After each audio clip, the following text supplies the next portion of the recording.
The provision defining the offense of sexual assault against children under the Protection of Children from Sexual Offences (POCSO) Act must be looked at from the victim's perspective, and if the sexual intent is present, then the offense is made out even without skin-to-skin contact, the Supreme Court observed on Thursday according to a PTI report. A bench headed by Justice UU Lalit stressed on the intent to commit the sexual offense and said the results will be disastrous if the term physical contact in the provision is interpreted in a way where the skin-to-skin contact becomes necessary for constituting the offense. The top court reserved its verdict on two appeals filed against the Bombay High Court verdict, which had come under intense scrutiny and had held that no offense of sexual assault under the Protection of Children from Sexual Offences Act is made out if there is no direct skin-to-skin contact between accused and the victim. The bench, also comprising Justices S. Ravindra Bhatt and Bela M. Trivedi, discussed threadbare the definition of Section 7 of the POCSO Act, which deals with the offense of sexual assault against the children. The provision says, whoever with sexual intent touches the vagina, penis, anus or breast of the child or makes the child touch the vagina, penis, anus or breast of such person or any other person, or does any other act with sexual intent which involves physical contact without penetration is said to commit sexual assault. So therefore the primary thing is that if the sexual intent is proved, then everything will fall in place, the bench orally observed while expressing its reservation on the interpretation made by the High Court.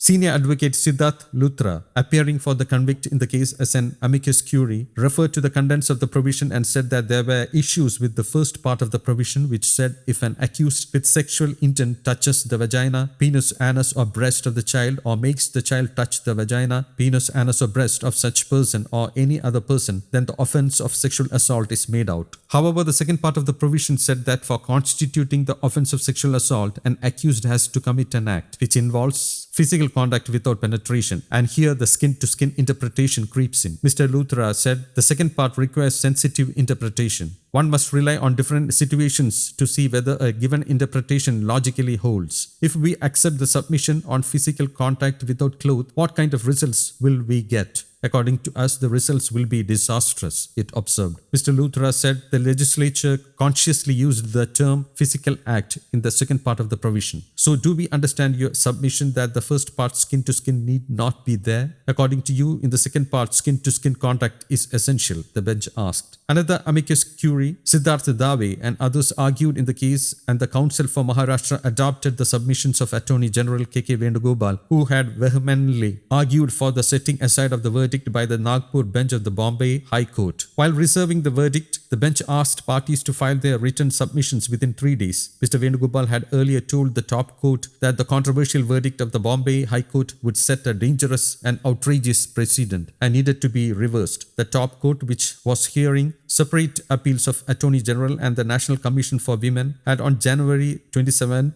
stayed the order which had acquitted a man under the Protection of Children from Sexual Offences Act, saying groping a minor's breast without skin-to-skin contact cannot be termed as sexual assault. News Desk, Kaumudi Global.